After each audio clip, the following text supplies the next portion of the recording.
E aí galera, beleza? Bem-vindos a mais um vídeo aqui no canal Conarte. Eu sou o Igor. Hoje eu queria falar para vocês um atalho de como você desenhar cubos em qualquer perspectiva, como rotacionar e distorcer livremente sem nenhuma trava, sem nenhum problema. Eu vou mostrar para vocês aqui algumas técnicas para construir esses cubos de maneira livre, sem nenhum tipo de barreira nem na perspectiva, nem rotacionar, nem distorcer. Então sem mais delongas a gente já vai pro conteúdo logo. Se você já puder dar uma força, já deixa seu like, se inscreva no canal e bora ver como é que faz aí. Bom, só para começar aqui, só para a gente ter um start com uma teoriazinha um pouco mais sólida, é muito importante você utilizar de uma linha do horizonte, só para você saber o que é plano superior, né? O que está em cima, e o plano inferior que está embaixo, para você ter um guia aí aqui quando a gente for fazer na prática. Na teoria, é basicamente só para a gente saber o que a gente vai conseguir enxergar no plano superior, né? No plano que vai ficar para cima do cubo, e no plano inferior. Beleza, o que a gente precisa ficar atento aqui é apenas saber que a gente vai usar dois pontos de fuga, e você pode ou não adicionar o terceiro ponto de fuga, que no caso é o plano de fuga da vertical, né? Mas para deixar simples, a gente vai utilizar apenas dois pontos de fuga. A gente vai usar essas marcações aqui apenas para a gente ilustrar. Caso você sinta muita dificuldade na hora da prática, desenha essas guias aqui só para você ter uma base para você começar a absorver mais a teoria. Depois que você entender bem a teoria do que está acontecendo, eu recomendo você praticar da forma que eu vou mostrar ao longo do vídeo aí. Principalmente no final, vou fazer a demonstração um pouco mais real de como você aplica isso no cotidiano. Bom, dito isso, então como é que é a prática?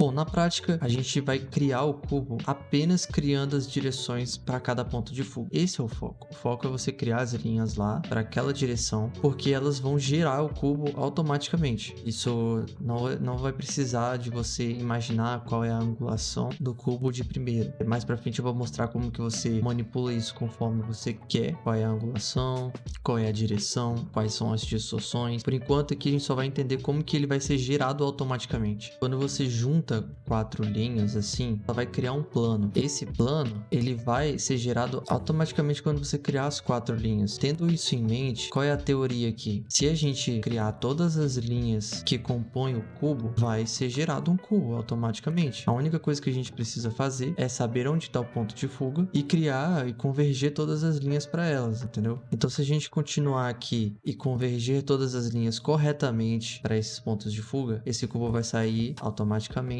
Então a gente vai ter esse resultado aqui. De um lado a gente vai ter o plano que compõe o cubo para a direita e o plano que vai compor o cubo para o lado esquerdo. Isso é gerado automaticamente quando você cria linhas em direção ao ponto de fuga.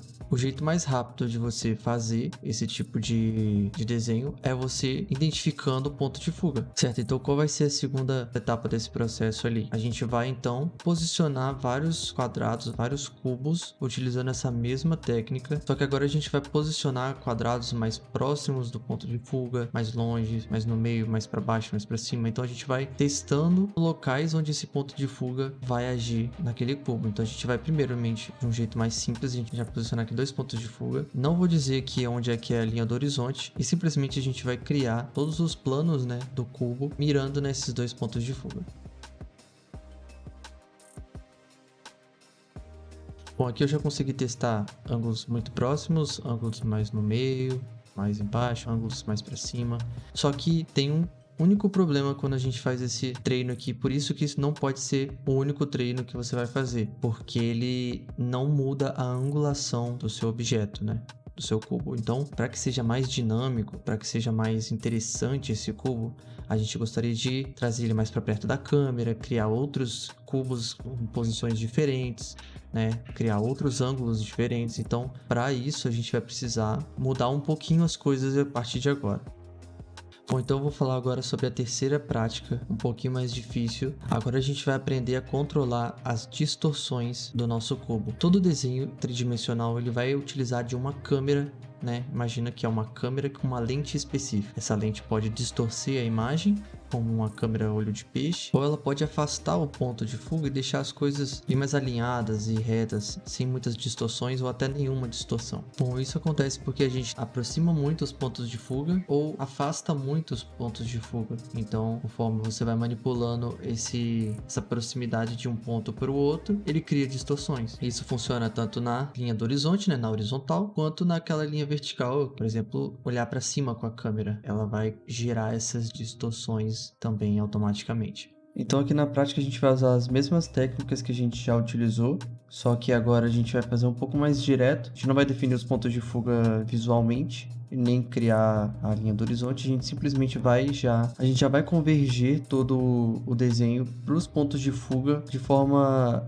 imaginária, né? A gente vai criar uma angulação e tentar manter essa regra, né? Essas convergências para esses pontos de fuga. Agora, quando a gente vai utilizar 3 pontos de fuga, então a gente vai ter distorções para todos os 3 cantos, né? Seja para cima ou para baixo, e para direita e para esquerda. Então, de forma intuitiva, a gente vai fazendo a construção desse cubo com essas distorções. A gente pode aproximar mais a convergência, né? Fazer eles convergirem para um ponto com mais agressividade ou mais suave. A gente vai testando esses pontos de fuga para a gente ter uma variedade de distorção. Quanto mais próximo ficar os pontos de fuga, mais distorção vai ter. Quanto mais longe ficar os pontos de fuga, menos distorção vai ter. E depois que a gente terminar de criar esses cubos, a gente pode verificar se a gente manteve bem a consistência, né, as direções dos pontos de fuga, tentando descobrir aonde realmente foi parar, né, o ponto de fuga, corrigindo assim o cubo caso fique muito diferente. Bom, para esse último tópico a gente vai falar sobre como rotacionar o cubo de forma controlada. Primeiro, para a gente conseguir fazer isso, a gente tem que definir um eixo. E visto que a gente já aprendeu de que se a gente converger as linhas para o ponto de fuga, a gente vai gerar um cubo automaticamente. Se a gente utilizar dessa mesma técnica a partir de um eixo, a gente consegue definir controladamente qual vai ser a direção, independente se ele já foi criado ou se você quer já criar numa angulação que você deseja. A gente tem um controle mais técnico de rotação, basta a gente definir um eixo para qual a gente vai girar. Bom, vendo aqui o eixo desse cubo, a gente consegue ver que a partir dele as linhas convergem para todos os pontos de fuga. Então você vai pegar aquele eixo e vai mudar as direções do ponto de fuga. Vendo isso, então a gente consegue, por exemplo, criar vários cubos com várias direções e rotacionar eles de maneira bem mais simples e que não se baseia na sorte. Então é isso que eu queria falar para vocês. Desse jeito que eu mostrei para vocês, pode parecer um pouco técnico demais, porém quando você vai praticando, com o tempo vai ficando bem mais intuitivo, bem mais fácil de aplicar. E o mais legal é que você pode aplicar isso com diversos tipos de desenhos que você for fazer. Por isso que é importante você saber fazer isso com objetos mais simples, porque desses objetos mais simples você consegue criar mais complexos ou trazer complexidade para esses desenhos mais simples, com essas formas mais simples. Então é isso que eu queria falar para vocês. Se você gostou do vídeo, já deixa seu like, se inscreva no canal, deixe aí seu comentário, né, se você tiver alguma dúvida, alguma sugestão, se você estiver interessado em ver algum conteúdo específico, deixe aí nos comentários. Então é isso, galera, valeu e até a próxima.